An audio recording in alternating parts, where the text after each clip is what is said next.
Yes, sir. You talked in your speech about the moral law and truth and how they should be taught in universities and schools. But my question is, whose truth and moral law ought to be taught? The Hindu tradition glorifies sexuality, glorifies the sexual act. You get personal freedom, you get spiritual enlightenment through the sexual act, whereas the Catholic faith, it's taboo to even think of sexuality, with the exception... Wait a minute. Well, it's against I'm their a Catholic. moral law. I thought of sexuality every now and then. I have 5 kids to prove it. Well, for the purpose... The thought is father to the act, they say. You're talking to a practicing heterosexual here, friend. Yeah. Outside of the purpose is how my understanding of the Catholic faith. Now, I'm not Catholic, so I can't... I'm not an expert on it, but it's against the moral law to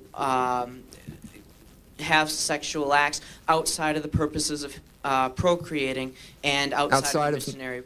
The sexual, to give you the teaching in a nutshell, sexual activity has to take place within marriage and open to life. Okay. Okay. But that is significantly different, nevertheless, from, say, the Hindu position. Well, what about the Aztec position? Well, I'm not exactly sure about what the Aztec law is, but what makes your moral law... What I'm trying to say here is that the human mind can know the truth. And it can know the truth about something as important as human sexuality. And as a matter of fact, the human mind did know the truth, and the reason that there is the confusion that we have now is because it turned its back on the truth. Well, the Hindus believe that they know the truth as well. What makes your truth more valuable, more important It's not than my their truth. truth? Well, now, wait a minute. You're saying that the human mind cannot know the truth. I'm saying that it can know the truth.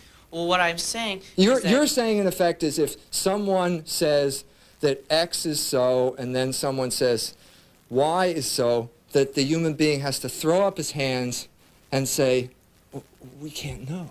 I'm saying that your society can develop a truth for itself. Your society can develop its own... No, wait a minute. No, wait. You see, every formulation you make is a subtle distortion of what I'm trying to say here. I'm saying that that men can know the truth. And that there is an absolute truth globally around the, the human species? When you say absolute and truth, you're saying the same thing, aren't you? I mean, if it's true, isn't it? So sexual truth is the same kind of truth as 2 + 2 = 4. Is that what you're saying? Absolutely. Michael? I mean, in the sense that the mind can know sexual truth, the truths about human sexuality, and the mind can know the truths about mathematics. They are different realms of existence, but the mind can know the truth in both areas. Michael, could you... That question begs the question of superiority of traditions also, and the tradition of our culture. We didn't grow up in a... Our nation's founding was not built on Hinduism. Let me give... There's an example that I thought of when I was talking about Western culture. Portrait painting did not flourish among the Aztecs. Portrait painting did not flourish among the Aztecs. As a matter of fact, portrait painting only flourished in one place, in one tradition, as far as I know. I mean, this realism that culminates in somebody like Ingres or somebody like that Picasso hated, by the way. Now, do you think it's coincidence? I don't think it's coincidence. I think if you have a culture where we can take, all right, everybody in the room outside in front of the pyramid, we're going to cut your hearts out in 15 minutes, okay? If you got a culture like that, why should you waste the time trying to figure out how to paint someone's face? In other words, this culture does not value the human being in the same way that the Western culture based on Christianity and the Jewish moral law and Greek philosophy did. It's that simple. Okay. Thank you. My name's Justin Bergner. I'm a student at Yale University. And here's what I'd like to address. There are genetics and then there are environmental influences. And moral law is based on understanding of human nature. You can't craft a moral law which tries to make human beings something which their genetics won't allow them to be. And so here's what I'm asking you. What do you do if science in the next 10 years shows that there's a significant predisposition towards homosexuality? What do you do when you encounter that evidence? Because you can only do so much to change human nature. And even if there is some environmental influence and some genetic influence, what do you say? What do I do if science within the next 10 years shows that among Germans and Irish there's a significant proclivity to alcoholism? What do I do? I say this because I'm a little bit personally involved here. I happen to be half German and half Irish. You try and control it as best you can. Okay. But you... There seems... as best you can. I bring this up because the homosexual thing is so explosive. I once was on a plane with a lady who was an Episcopalian priestess who told me within the first 5 minutes of her conversation that she was an alcoholic and that she counseled homosexuals. I said, well, that's interesting. Do you tell the homosexuals not to abstain from sodomy? Well, no. Well, I said, well, what do you learn in AA? Don't the people in AA say not to take a drink? Well, that's different. Okay? That's the ultimate end of discourse. That's different. I'm saying that we don't need science to come and tell us that the human beings have proclivities to self-destructive behavior. We can read literature and we know that already, okay? But we need people to resist these proclivities, even if they are there's some type of genetic precondition, which having read Dr. Satinover's book, I just think that's all bogus. If you want my understanding of it, the best way to let yourself off the hook as a practicing homosexual is to say nature made me this way and there's nothing I can do about it.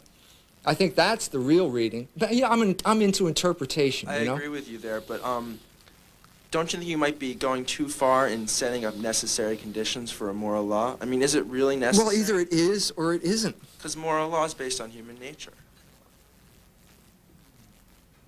Moral law is based on human nature. No, I think that part of human nature is the moral law. The moral law is constitutive of human nature, but it's not based on it. No, I wouldn't say that. Thanks. Okay. Yes, sir. Hi. Something that was sort of touched on, but is still very confusing to me, is the issue of the truth. I mean, the truth can be a very powerful thing to say that you have and a very easy thing to say that you have. Anyone can say that they have the truth and can propagate an entire attitude towards believing that truth and not accepting people who go against that truth. And I mean, do you believe that you have any truths at this point? I mean, are you really strong? You know, I have another anecdote here from my days at St. Mary's when I talked about the 10 Commandments, and one of my colleagues said, well, that's your truth, referring to the 10 Commandments. And a minute I started thinking, since I never have any money, I immediately started thinking of money. I thought, what I'd like to do, since they're my 10 Commandments, I would like to have a nickel every time someone follows them. And I'd like to have a dime every time someone breaks them. Since they're mine. No, what I'm trying to say here is this is not my truth, okay? I can't, by the very fact that it is the truth means that it is not the possession of one person. Then what makes it the truth?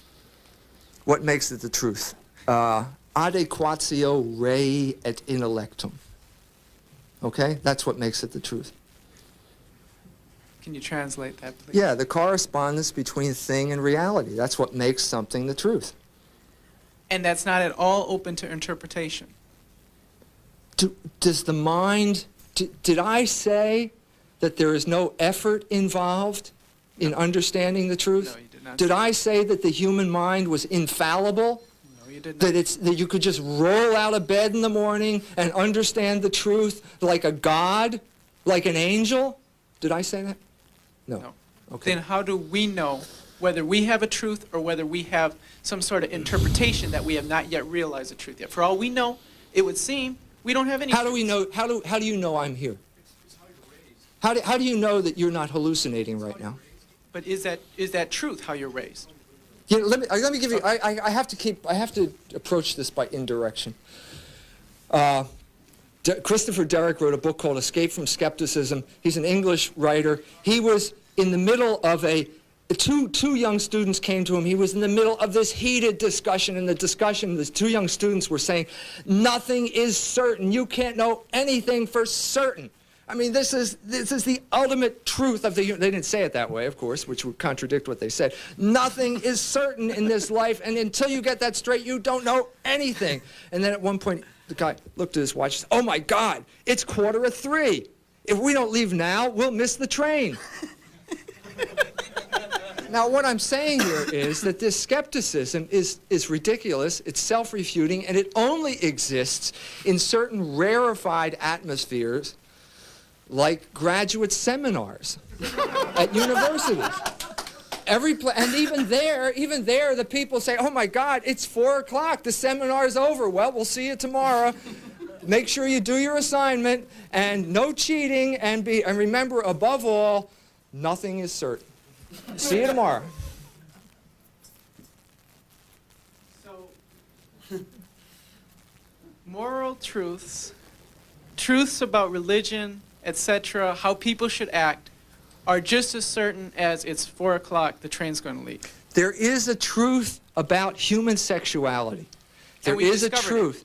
There is a truth about human sexuality, and it is apprehendable by the human mind, just as 2 + 2 = 4 is apprehendable by the human mind. The fact that everyone doesn't know it does not mean that it is not there. Just as there, I have I have a granddaughter who does not know that 2 + 2 = 4. Okay, that does not mean that's not true. Okay, thanks. Next. I wanted to give you a practical example, which you should feel free to use if you find it helpful, on the multicultural nature of truth. When the British took over India, they suppressed the Hindu practice of sati, where a wife would have to immolate herself on her husband's funeral pyre. When the Indians threw the British out of India, they did not reinstitute their ancient practice of sati. And I've never yet seen anybody, feminist or otherwise, argue that we ought to reinstitute it because it's an Indian value. What about clitorectomy? Let's get the feminists behind let's get the multiculturalists behind clitorectomy and foot binding. Yes, sir. You asked just a little while ago, how do we know that you're here? Whether we know whether or not you're here is completely irrelevant. We accept that you're here. Just as cultures accept certain things that for that culture, it may be true, it may not be true, but let's say it's true for the purposes of our culture, for the purposes of making life easier. However, it would be easier to accept that I wasn't here, I think. That's the conclusion maybe St. Mary's College drew 15 years ago. Right, not nearly as fun, however. Okay, all right. The gentleman who just spoke a little while ago and just was questioning you a little while ago brought up a very good point. And now that I mention it, I just can't think of what it was. No, it was on people believe that they know certain things is the truth. And people believe that they don't know the truth sometimes.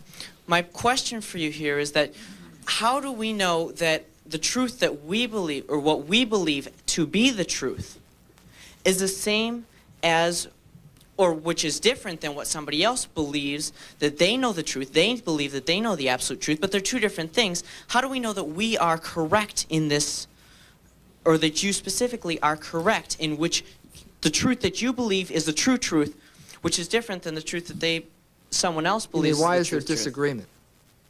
That's what you're saying. Yeah. This reminds me of a story about deconstructionist. You know what you get when you cross a deconstructionist and a mafioso? You get someone who makes you a proposition you can't understand. Now, this deconstructionist was speaking at a convention. Actually, I could give you a citation from a book. And he said, he gave his presentation in which the gist of it was that all language is completely self-defeating and can't convey any information. Then the a man in the audience stood up and asked a question, and then the guy got back and he said, "No, you misunderstood completely what I said here." You see, I mean, if it's the truth, you know, the truth manifests itself. I'm not saying that everybody, that there will be, their disagreements will cease. But there are, I mean, as I said with the watch, you know, oh my God, it's 3 o'clock. There are certain things that people acknowledge as true and they act upon them. If you didn't acknowledge anything as true, you would not act. The fact that people act means that there is an acknowledgement of things that are true. We acknowledge these things because they're convenient. Albert Einstein Why are they proved convenient? Because they make our lives easier. This reminds me of a book by B.F. Skinner, you know, the conditioning guy. Why do the people in this primitive tribe in Bongo Bongo, why do they row this way? Okay, well, he says, because they're conditioned to row this way, right? End of discussion. Well, wait a minute. Why are they conditioned to row this way? Suddenly you see this whole thing, suddenly a whole era opens up, and the only way you can answer these things, when metaphysics talks about transcendentals, okay, that means the buck stops here. The only way you can answer these questions in an ultimate fashion is by saying it's the true and it's the good. We're going to have to cut things short. We're already in our lunchtime, so thank you to Dr. E. Michael Jones for this enlightening discussion. Thank you very much.